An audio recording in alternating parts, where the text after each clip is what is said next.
एक ऐसे देश की कल्पना कीजिए जो आकार में यूरोप जितना हो, जिसके जंगलों में अनगिनत रहस्य छुपे हों,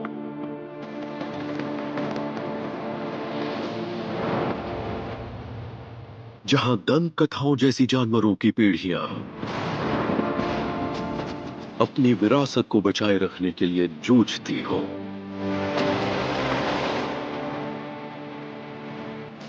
हम एक सफर पर निकल रहे हैं, दुनिया के कुछ सबसे कीमती और सबसे अनजान वाइल्ड लाइफ ठिकानों को खोजने के लिए, जहां जानवरों के बीच ड्रामा चलता रहता है।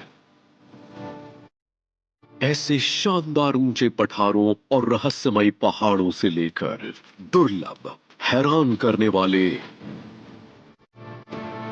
और मायावी जीवों से भरे जंगलों तक,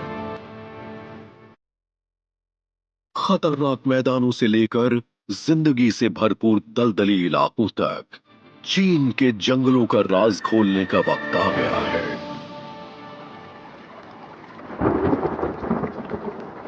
दक्षिणी चीन का हाइनान अपने समुद्र तटों और बिल्कुल साफ पानी के लिए मशहूर स्वर्ग जैसा आइलैंड। यहीं पर दुनिया के सबसे ज्यादा तरह तरह के पेड़ पौधों और जानवरों वाले वर्षावन पाए जाते हैं। यहाँ की कई प्रजातियां साउथ ईस्ट एशिया से मिलती जुलती हैं, जैसे कि ये ब्लू टाइगर बटरफ्लाईज, जो Hainan tropical rain forest national park में पाई जाने वाली तितलियों की 600 प्रजातियों में से एक है।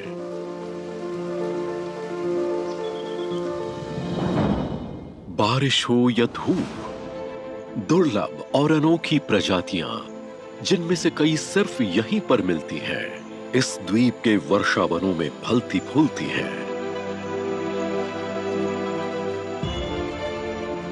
और कुछ यहां पर हैरान कर देने वाली तादाद में इकट्ठा हो जाती हैं।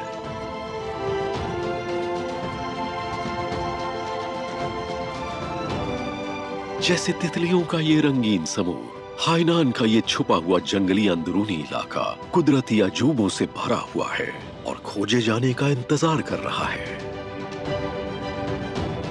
चाइना's वाइल्ड सीक्रेट्स।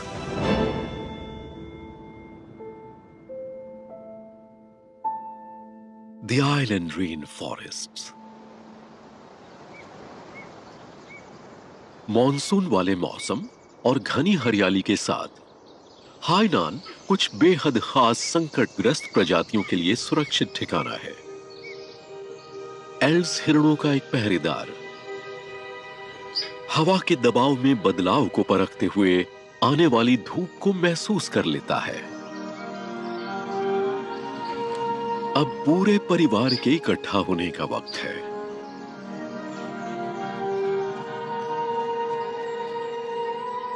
खासकर नर हिरण धूप को पसंद करते हैं, क्योंकि इससे उनके मखमली सींग बढ़ने में मदद मिलती है और उनकी ताकत बढ़ती है।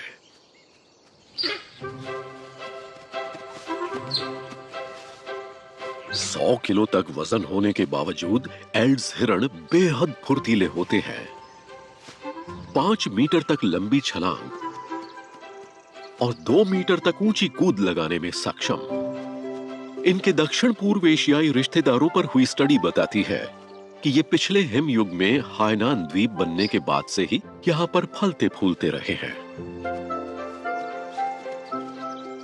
कभी ये शिकार किए जाने और आवास के नष्ट हो जाने से लगभग खत्म हो चुके थे, लेकिन इनकी आबादी ने यहाँ हैरान कर देने वाली वापसी की है।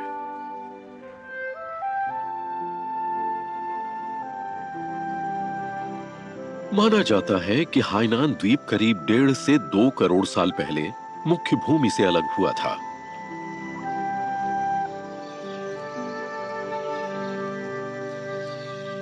इसकी वनस्पति और जीव जंतु चीन के दक्षिणी तटों और उत्तरी वियतनाम दोनों से मिलते जुलते हैं। ये धरती के सबसे समृद्ध बायोडायवर्सिटी वाले इलाके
जाता है।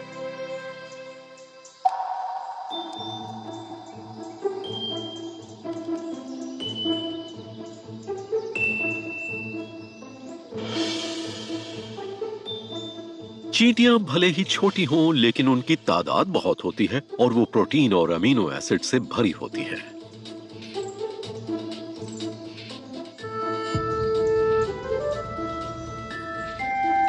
इन चींटियों में मौजूद फॉर्मिक एसिड ज्यादातर शिकारियों को दूर रखता है, लेकिन इस छिपकली के लिए यह बस एक अलग स्वाद है। अब पेट भर चुका है तो धूप सेंकने का वक्त है, ताकि शरीर गर्म हो और मेटाबॉलिज्म शुरू हो सके। वर्षावन में खुलकर सामने आना जोखिम भरा हो सकता है, लेकिन इस छिपकली ने छुपने का शानदार तरीका विकसित कर लिया है, जो है कैमोफ्लाज यानी छलावरण। अपने शरीर को चपटा करके और रंग बदलकर वो लगभग पूरी तरह पेड़ में घुल मिल जाती है। अब वो आराम से धूप का मजा ले सकती है।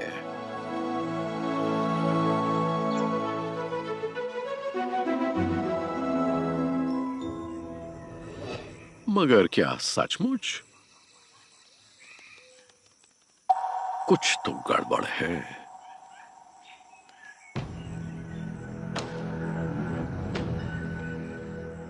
ये वाइब्रेशंस अच्छे नहीं हैं।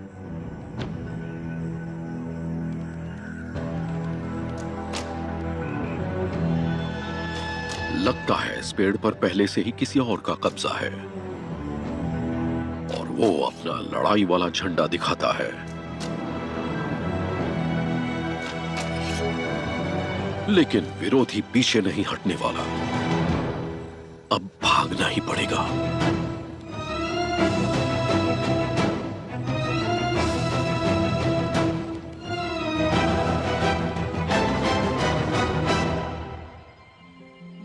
इलाके को लेकर बेहद आक्रामक ये दोनों वयस्क नर छिपकलियां साथ रहने वाली नहीं हैं। पेड़ का मालिक अपनी जमीन की रक्षा जान की बाजी लगाकर भी करेगा। इकलौता रास्ता ऊपर की तरफ जाता है, लेकिन लड़ाई अभी खत्म नहीं हुई। जमीन से करीब 20 मीटर ऊपर पेड़ों की चोटियों तक धकेले जाने के बाद अब जाने को कोई जगह नहीं बची।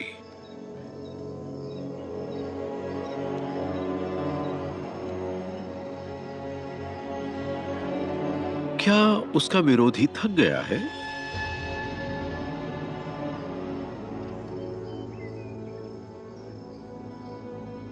नहीं जी, घुसपैठिए को निकालना ही होगा। अब बस एक ही रास्ता है।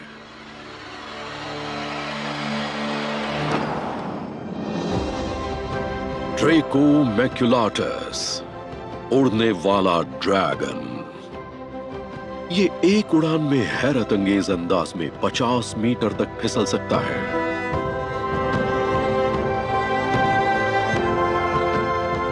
हो गया।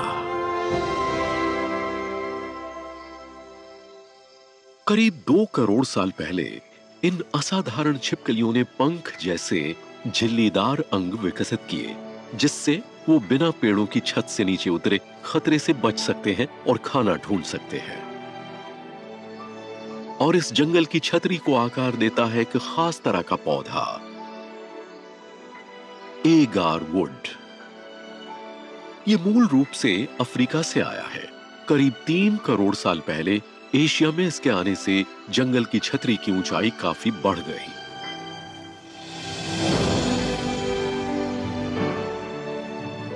माना जाता है कि इन पेड़ों के आने से कई पौधों और जानवरों के विकास पर असर पड़ा, जिनमें उड़ने वाली छिपकलियां भी शामिल हैं। और इसी से एशिया के ट्रॉपिकल रेन फॉरेस्ट की अद्भुत बायोडायवर्सिटी बनी। अपनी खुशबू और औषधीय गुणों के लिए कीमती एगार वुड गर्म और नम मौसम में सबसे अच्छा पनपता है।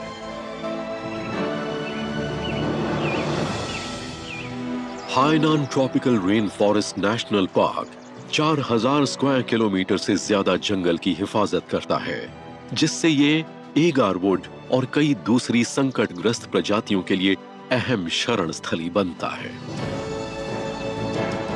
हाइनान गिब्बन दुनिया का सबसे संकटग्रस्त प्राइमेट है, जिसकी संख्या करीब 30 ही बची है।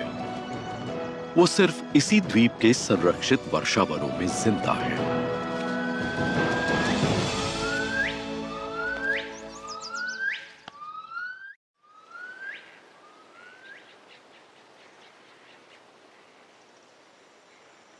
द्वीप की दूर दराज की अलग अलग स्थिति ने कई दूसरी स्थानीय प्रजातियों को भी यहां विकसित होने का मौका दिया है।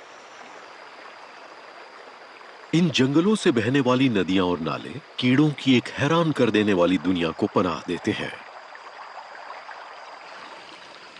प्राचीन प्रजातियों की वंशज ड्रैगन फ्लाइज से लेकर जुनूनी yellow bush dart damsel flies तक,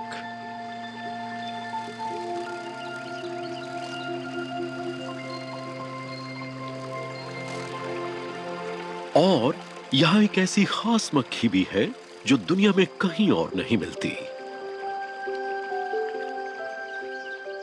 फीनिक्स डैमजल फ्लाई अपने शानदार सुनहरे काले पिछले पंखों के साथ सिर्फ हाइनान में पाई जाती है। इसकी अनोखी शाही बनावट इसे अपने परिवार की इकलौती ज्ञात प्रजाति बनाती है।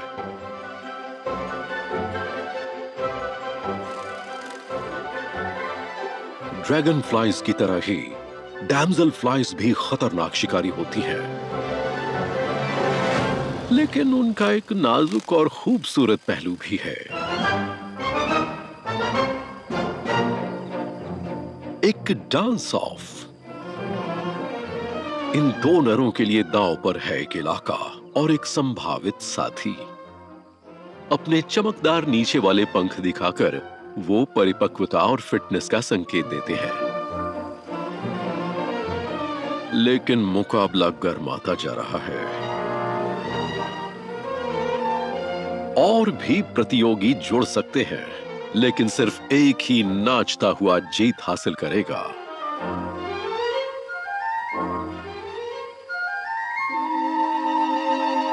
मुकाबले को चकाचौंध कर देने के बाद विजेता अब इस धारा के सबसे अच्छे हिस्से पर काबिज है, जहां वो आराम से अपनी महबूबा का इंतजार कर सकता है।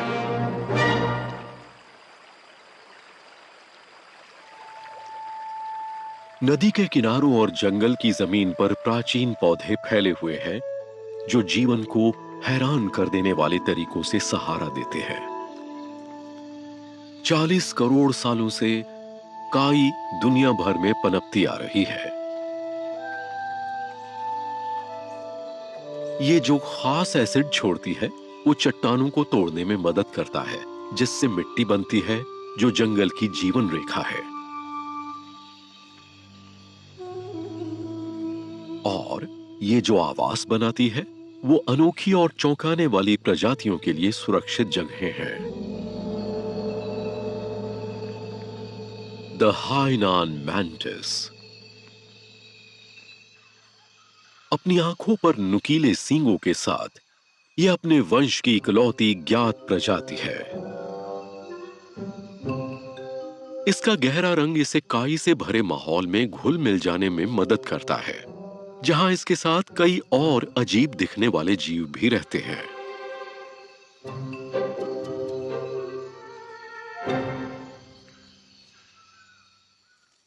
3 सेंटीमीटर से भी कम लंबाई वाली हाइनान मैंटिस के पैर धागे जैसे पतले और शरीर नाजुक होता है।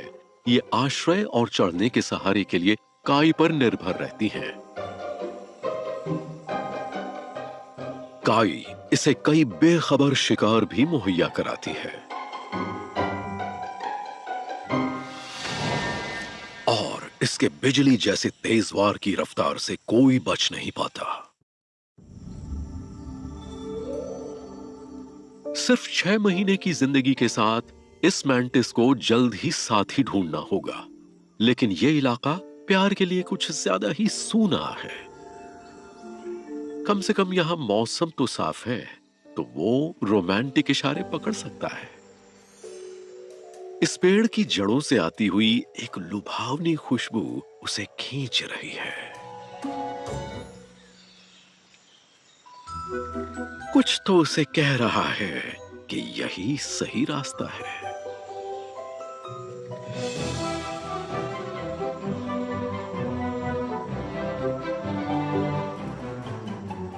पास ही मौजूद मादा से निकले आकर्षक फेरोमोन इसने सूंघ लिए हैं।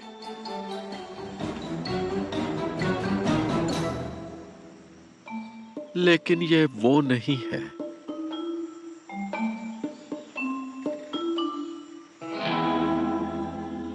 ये जवान मादा अभी परिपक्व नहीं हुई है, तो खुशबू किसी और की होनी चाहिए।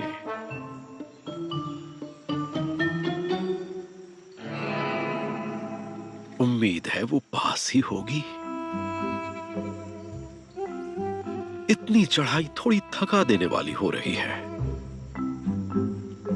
ये मैंटिस अपने शानदार एंटीना से महसूस भी कर सकते हैं और सूंघ भी सकते हैं। ये वक्त है हवा का स्वाद लेने का।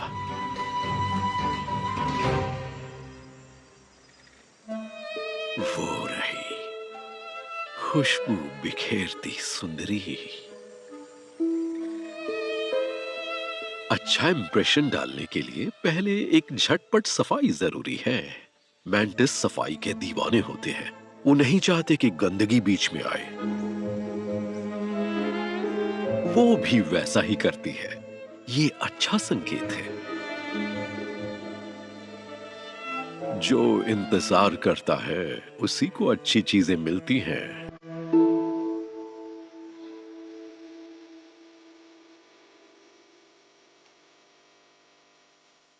ये सलीकेदार मादा अपनी परिपक्व काया के साथ वाकई बड़ी कामयाब होगी।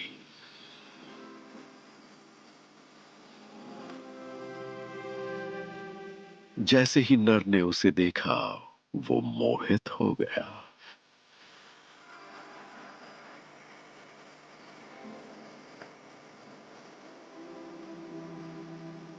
लगता है वो उसे मौका दे रही है,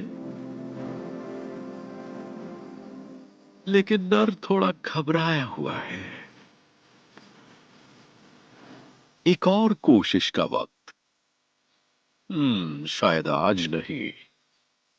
अच्छा है कि वो इशारा समझ लेता है। नर मैंटिस को आमतौर पर मादा के पास जाने से पहले पूरा एक दिन इंतजार करना पड़ता है, वरना खतरा होता है। तो जल्दबाजी सिर्फ बेवकूफी करते हैं। यहां कुछ प्रजातियां लंबा खेल खेल रही हैं। मजबूत काई जंगल की निचली छायादार परतों में भी पनप सकती है। ज्यादातर पौधे जिंदा रहने के लिए धूप पर निर्भर होते हैं। घनी छतरी बहुत कम रोशनी अंदर आने देती है, इसलिए पौधों को इन अंधेरी सीमाओं से निकलकर ऊपर धूप तक पहुंचने के लिए असाधारण कोशिशें करनी पड़ती हैं। लेकिन सबसे ऊंचे पेड़ भी अपनी यात्रा जमीन से ही शुरू करते हैं।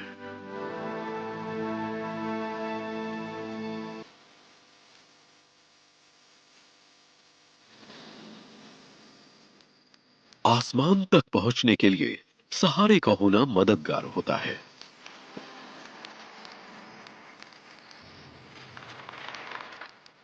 लेकिन रोशनी की इस दौड़ में कुछ पौधों ने और ज्यादा आक्रामक चढ़ाई की रणनीति विकसित कर ली है। दूसरे पौधों पर सवार होकर ये कुछ भी करने को तैयार होते हैं, भले ही इसका मतलब प्रतिद्वंद्वियों को मारना ही क्यों ना हो।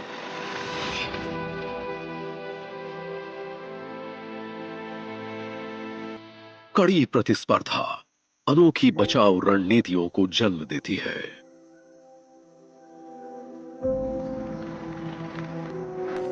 एशियाई अंजीर की ये प्रजाति एक हैरान कर देने वाला तरीका अपनाती है। ये दूसरे पेड़ों की धूप वाली शाखाओं पर बीज जमाती है और नीचे की तरफ बढ़ती हुई बेलें उगाती है, जो शरीर भी होती हैं और हथियार भी। रोशनी और पोषण से वंचित होकर मेजबान पेड़ आखिरकार घुटकर मर जाता है। एक ऊंचा भव्य अंजीर का पेड़ उभरता है, अपने खोखले हिस्सों को जीत के तमगों की तरह सजाए हुए। पौधों के ये ताकत के संघर्ष उस जेनेटिक बनावट को दिखाते हैं जो लगातार विकसित और मजबूत हो रही है और इन वर्षावनों की अविश्वसनीय बायोडायवर्सिटी को बढ़ा रही है।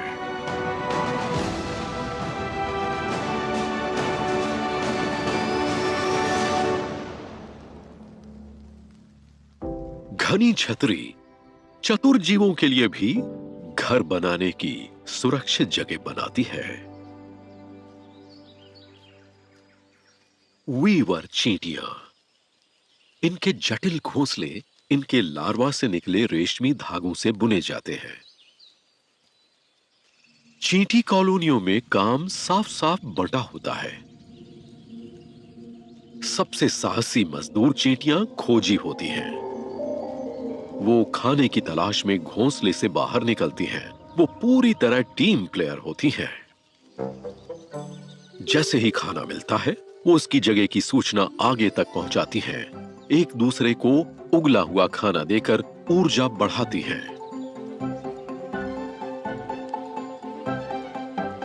खाना ढोने वाली टीम पहुंच चुकी है। लंबे पैरों और बड़े जबड़ों के साथ ये चींटियां अपने वजन से 100 गुना ज्यादा वजन उठा सकती हैं। फिर भी वो मदद बुलाती हैं। टीम वर्क से ही काम बनता है।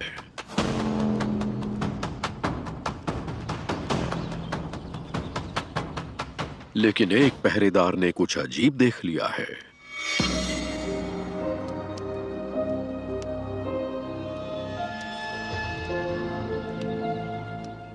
इन चींटियों का काटना इस मोटे कवच वाले जीव पर बेअसर है।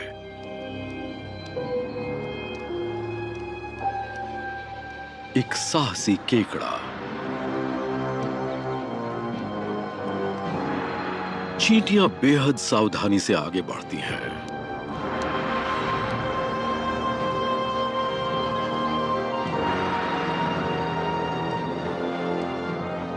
और बदकिस्मती से मारे गए साथियों को उठाकर ले जाती हैं।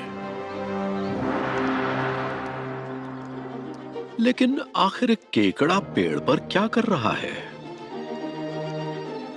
आखिरकार ज्यादातर केकड़े तो पानी में रहने वाले होते हैं।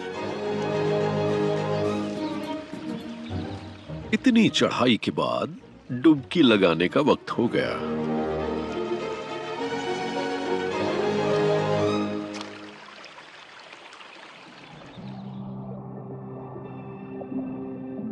दक्षिणी चीन में दुनिया में सबसे ज्यादा तरह के मीठे पानी वाले केकड़े पाए जाते हैं और यहां हाइनान के वर्षावनों की बिल्कुल साफ धाराओं में केकड़ों की अनोखी प्रजातियां हैरान कर देने वाले तरीकों से विकसित हुई हैं।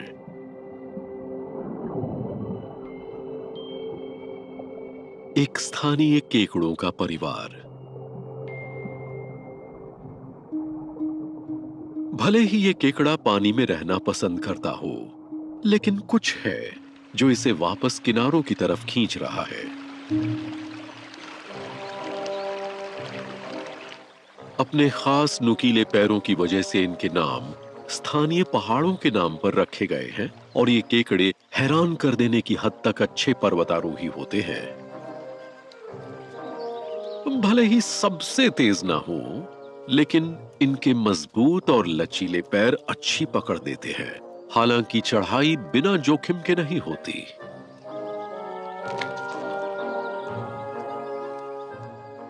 उम्मीद है वो जल्द वापस उगाएगा। लेकिन हमारा ये निडर खोजी अकेला नहीं है। अब कई और भी इसमें शामिल हो रहे हैं। इन केकड़ों के लिए पेड़ों पर चढ़ना एक तरह की दीक्षा है। लेकिन आखिर ये जा कहां रहे हैं?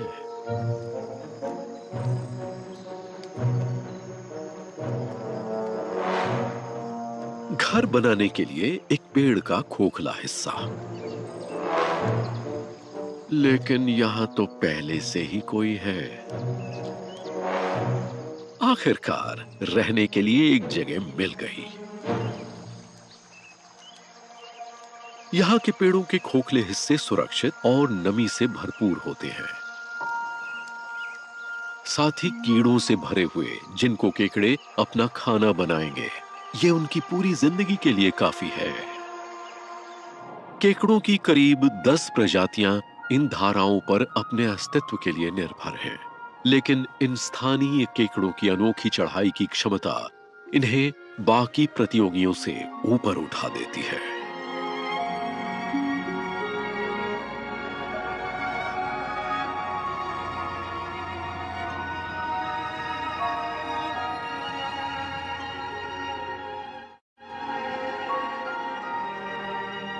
जैसे ही केकड़े अपने नए घरों में बसते हैं, इस जंगल के कई दूसरे जीव अभी जाग ही रहे होते हैं।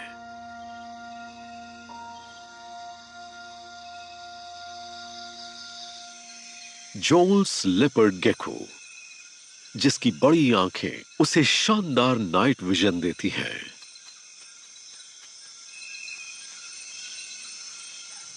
हाइना न्यूट भी हरकत में आ रहा है, जो सिर्फ इसी द्वीप पर पाया जाता है।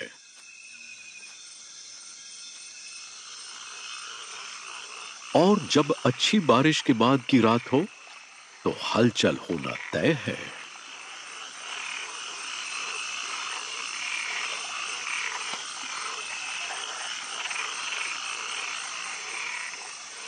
इस जंगल के पेड़ों के खोखले हिस्से सिर्फ केकड़ों के लिए ही नहीं हैं।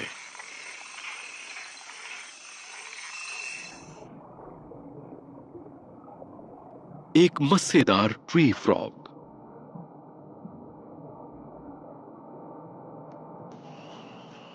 उसने एक ऐसा खोखला पेड़ ढूंढ लिया है जिसमें पानी से भरा गहरा गड्ढा है, अपने बच्चों को देने के लिए बिल्कुल सुरक्षित जगह।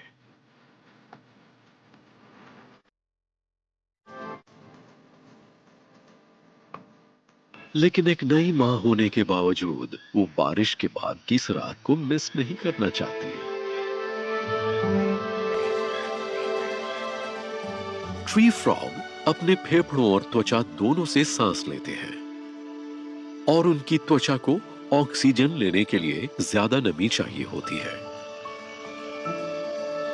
इसलिए बाहर निकलने के लिए यह सबसे सही वक्त है।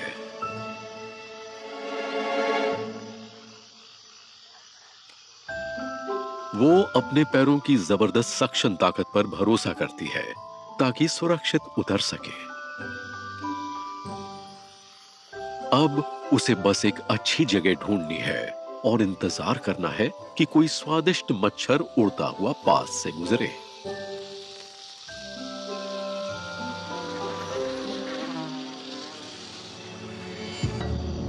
लेकिन वो यहां अकेली नहीं है जिसे आधी रात के नाश्ते की तलाश हो।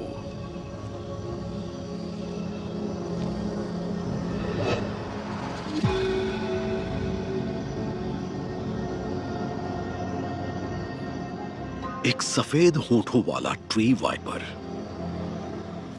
ये पेड़ों में रहने वाला जहरीला सांप शिकार की बेहद तीव्र इच्छा रखता है, और मेंढक अक्सर इसके मेन्यू में होते हैं।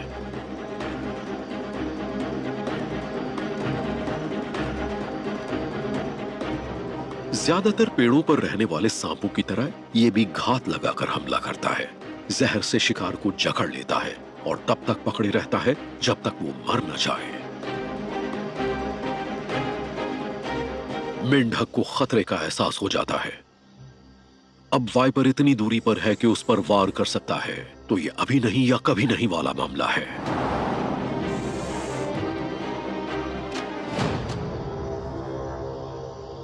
लेकिन ये पीछा अभी खत्म नहीं हुआ।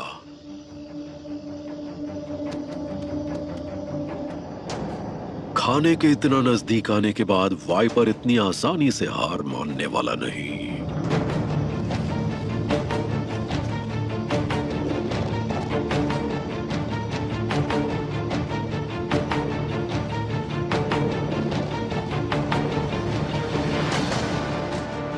मादा मेंढक को तेजी से सोचना होगा। छलांग सबसे बेहतरीन तो नहीं थी, लेकिन कम से कम वो काई के एक छोटे से टुकड़े पर पहुंच गई जहां वो छिप सकती है। ये बेरहम वाइपर गर्मी महसूस करने वाले पेट ऑर्गन से शिकार को ढूंढता है, लेकिन ये ठंडे खून वाली मेंढक उसकी पकड़ में नहीं आती, इसलिए अब उसे सिर्फ देखने की ताकत पर निर्भर रहना होगा। दोनों के बीच बस 1 मीटर का फासला है। ये स्वादिष्ट क्रिकेट स्पाइडर लुभावना है, लेकिन उसे पूरी तरह स्थिर रहना होगा। वाइपर जिंदगी के किसी भी संकेत को ध्यान से ढूंढता है, लेकिन इस बार उसे कुछ नहीं मिलता।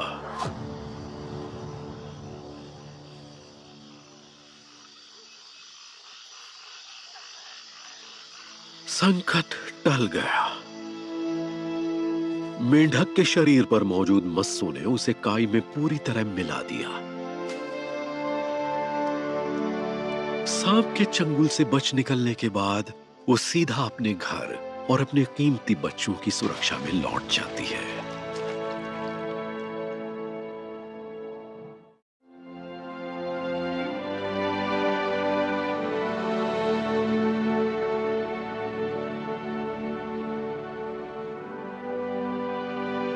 जैसे ही हाइनान द्वीप पर नई सुबह होती है, इन बांस के जंगलों में कुछ हलचल शुरू होती है।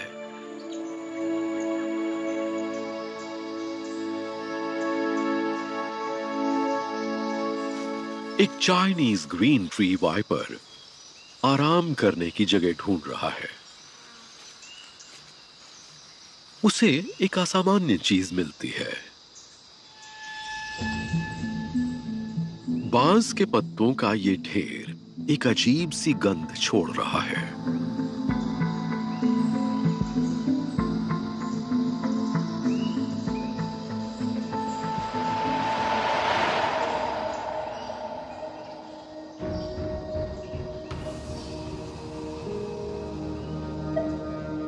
ये जिंदगी की खुशबू है।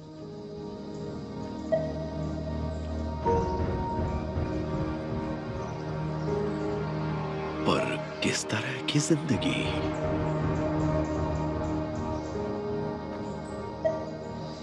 वाइपर इस बारे में और जानना चाहता है, लेकिन उसे यह अंदाजा नहीं है कि यहां ज्यादा देर तक रुकना कितना खतरनाक हो सकता है।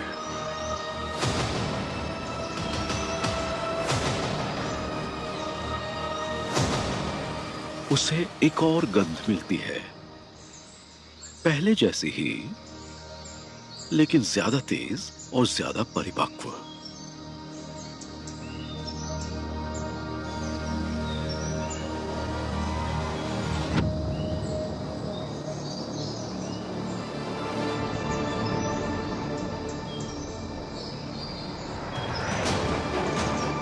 किंग कोबरा, वर्षावन का शीर्ष शिकारी और दुनिया का सबसे बड़ा जहरीला सांप।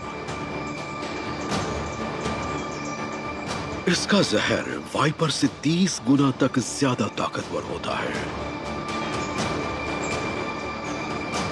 वाइपर जानता है कि इतने बड़े दुश्मन से भागने का उसके पास कोई मौका नहीं है। उसे यहीं डट कर लड़ना होगा।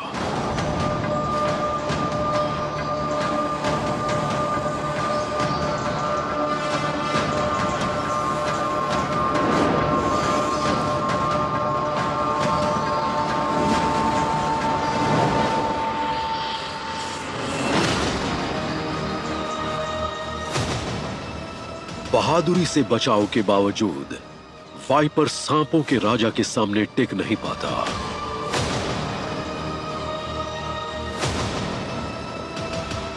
सच तो यह है कि किंग कोबरा ज्यादातर दूसरे सांपों का ही शिकार करता है और वाइपर का जहर उस पर बिल्कुल असर नहीं करता। लेकिन ये कोबरा शिकार पर नहीं आई थी। वो इस पत्तों के ढेर की रखवाली कर रही थी जो उसका घोंसला है।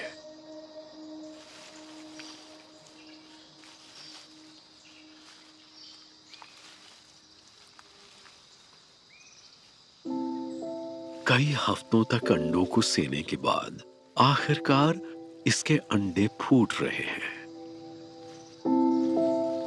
ऐसा नजारा जो पहले कभी कैमरे में कैद नहीं हुआ। घोंसला बनाने वाले गिने चुने सांपों में से एक किंग कोबरा आमतौर पर अपने घोंसलों को अकेला नहीं छोड़ते। इसने 2 महीने से ज्यादा वक्त से कुछ नहीं खाया और बदकिस्मत वाइपर इसका पहला भोजन बन गया।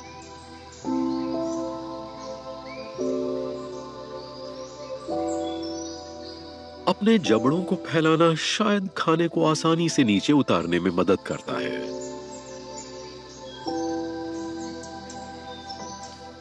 लेकिन घोंसले की गंध अचानक बदल जाती है। अब विदा लेने का वक्त है।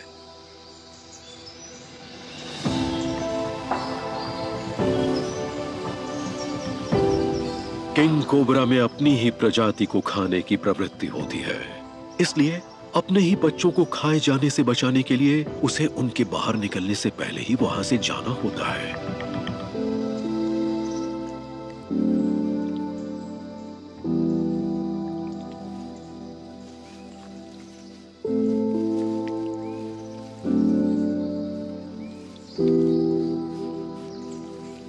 जन्म के वक्त ये छोटे सांप पहले से ही करीब आधा मीटर लंबे होते हैं और 4 मीटर की हैरान कर देने वाली लंबाई तक बढ़ सकते हैं। ये 20 साल तक जी सकते हैं। लेकिन इन्हें अभी एक लंबा सफर तय करना है।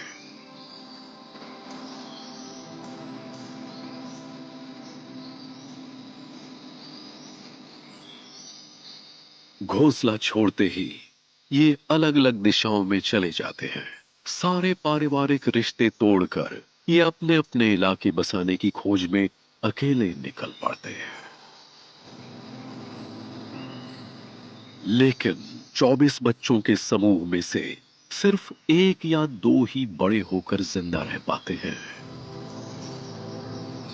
जंगल का चोटी का शिकारी भी धूप में अपनी जगह खुद कमाता है।